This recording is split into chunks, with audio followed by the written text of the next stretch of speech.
क्या नीतीश कुमार एक बार फिर पलटी मारने वाले हैं? क्या अब नीतीश कुमार फिर महागठबंधन से हाथ छुड़ाकर बीजेपी के पाले में जाने को तैयार हैं? बिहार के कुर्नी विधानसभा उपचुनाव में मिली हार के बाद आरजेडी और जेडीयू नेताओं के आरोप प्रत्यारोप से सियासी गलियारों में ऐसी चर्चा तेज हो गई है। इसी चर्चा को और हवा दी है खुद नीतीश कुमार के एक बयान ने।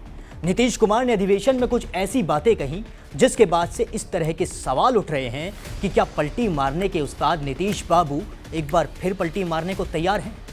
नमस्कार, मैं हूं जुनैद भाटी और आप देख रहे हैं TV9 डिजिटल। दरअसल जेडीयू अधिवेशन में नीतीश कुमार ने कहा कि ललन सिंह और विजेंद्र यादव के कहने पर उन्होंने बीजेपी से अलग होने का फैसला लिया था। जेडीयू कार्यकर्ताओं को संबोधित करते हुए नीतीश कुमार ने बताया कि उन दोनों नेताओं ने उन्हें बीजेपी से अलग होकर महागठबंधन में 7 दलों की सरकार बनाने की सलाह दी थी। अब सवाल ये उठता है कि नीतीश कुमार की इस बात पर उनके पलटी मारने की बात क्यों होने लगी।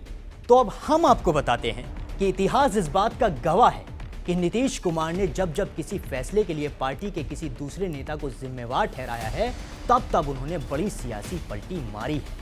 2015 में बने महागठबंधन से 2017 में अलग होकर एनडीए में दोबारा जाने के सवाल पर वो कहते थे कि कैबिनेट के अहम सहयोगी अशोक चौधरी और बीजेपी के वरिष्ठ नेता सुशील कुमार मोदी की सलाह पर उन्होंने महागठबंधन से अलग होकर दोबारा बीजेपी से गठबंधन करने का फैसला लिया था। चलिए अब आपको हम 2015 में लेकर चलते हैं। दो धुर विरोधी नीतीश कुमार और लालू यादव साथ आए और कांग्रेस के साथ मिलकर महागठबंधन बनाया और सरकार भी बनी।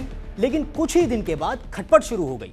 फिर भी साल 2017 तक जैसे तैसे सरकार चली और फिर अचानक नीतीश कुमार ने महागठबंधन से नाता तोड़ लिया और बीजेपी के साथ आ गए। नीतीश कुमार ने कभी नहीं कहा कि दोबारा बीजेपी के साथ जाना उनका अपना फैसला था। वो हमेशा यही कहते रहे कि अशोक चौधरी और सुशील कुमार मोदी की सलाह पर उन्होंने वापस एनडीए में जाने का फैसला लिया था। 2020 के विधानसभा चुनाव के बाद भी नीतीश कुमार लगातार कहते रहे कि वो मुख्यमंत्री नहीं बनना चाहते थे, लेकिन बीजेपी के कहने पर उन्होंने बिना मन के मुख्यमंत्री की कुर्सी स्वीकार कर ली। यानी यहां भी नीतीश ने अपने फैसले का ठीकरा किसी और के सर पर फोड़ दिया। अब बीजेपी से अलग होने के बाद ललन सिंह और विजेंद्र यादव को जिम्मेदार बताकर नीतीश कुमार एक बार फिर उसी राह पर हैं। ऐसे में उनके फिर से पलटी मारने की चर्चा होना लाजमी है। हाल ही में कुर्नी विधानसभा उपचुनाव की हार के बाद प्रधानमंत्री की बुलाई मीटिंग में नीतीश कुमार का पहुंचना भी इसी से जोड़कर देखा जा रहा है, क्योंकि नतीजों से 6 दिन पहले पीएम ने एक और बैठक बुलाई थी, लेकिन तब नीतीश बाबू उसमें शामिल नहीं हुए थे और अब हार के बाद वाली बैठक में वो पहुंच गए। वरिष्ठ बीजेपी नेता और लंबे समय तक नीतीश के डिप्टी रहे सुशील मोदी ने आरोप लगाया था कि कुर्नी के रिजल्ट से नीतीश कुमार को समझ में आ गया है कि उनका वोट बैंक उनसे दूर जा चुका है, इसलिए वो पीएम की तरफ से बुलाई गई बैठक में पहुंच गए।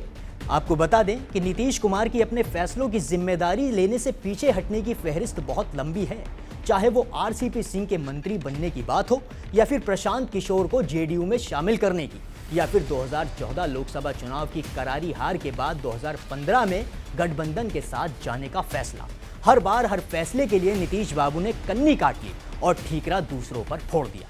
ऐसे में अब सवाल उठता है कि 8 बार के मुख्यमंत्री सुशासन बाबू की छवि और पीएम मटेरियल कहे जाने वाले नीतीश कुमार क्या कभी कोई फैसला खुद से लेते हैं या फिर किसी और के इशारे पर ही उनकी राजनीति चल रही है? इस खबर पर आप भी हमारे साथ अपनी राय जरूर साझा करें। बाकी देश और दुनिया की तमाम बड़ी खबरों के लिए देखते रहें TV9 डिजिटल।